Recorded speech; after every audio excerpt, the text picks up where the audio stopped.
Radio صدائے حریت جموں کشمیر سے سنیے تازہ ترین خبریں۔ بھارتی فوجیوں نے اپنی ریاستی دہشت گردی کی تازہ کارروائی کے دوران آج ضلع کولگام میں 2 کشمیری نوجوانوں کو شہید کر دیا، جبکہ بھارتی فوج کا ایک اہلکار سری نگر میں اپنے کیمپ سے پراسرار طور پر لاپتہ ہو گیا ہے۔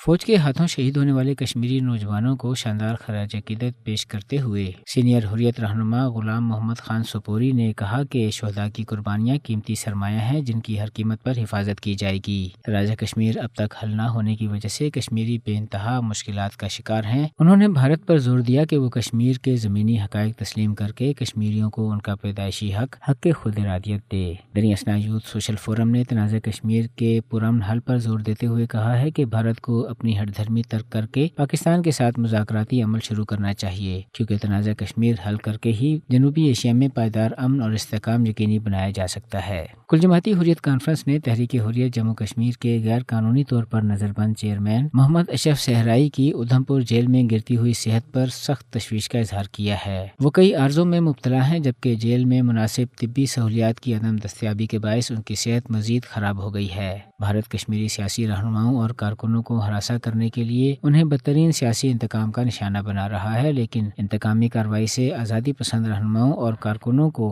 حق خود ارادیت کی جائز جدوجہد آگے بڑھانے سے ہرگز نہیں روکا جا سکتا۔ انسانی حقوق کی عالمی تنظیموں اور عالمی ریڈ کراس کشمیری نظر بندوں کو بدترین سیاسی انتقام کا نشانہ بنائے جانے کے مذموم بھارتی اقدامات کا نوٹس لیں۔ دوسری طرف Jammu Kashmir high court bar ایسوسی ایشن نے قابض انتظامیہ کی طرف سے اجازت نہ ملنے کے باعث تنظیم کے انتخابات ملتوی کر دیے ہیں۔ اس کے ساتھ ہی خبریں ختم ہوئیں۔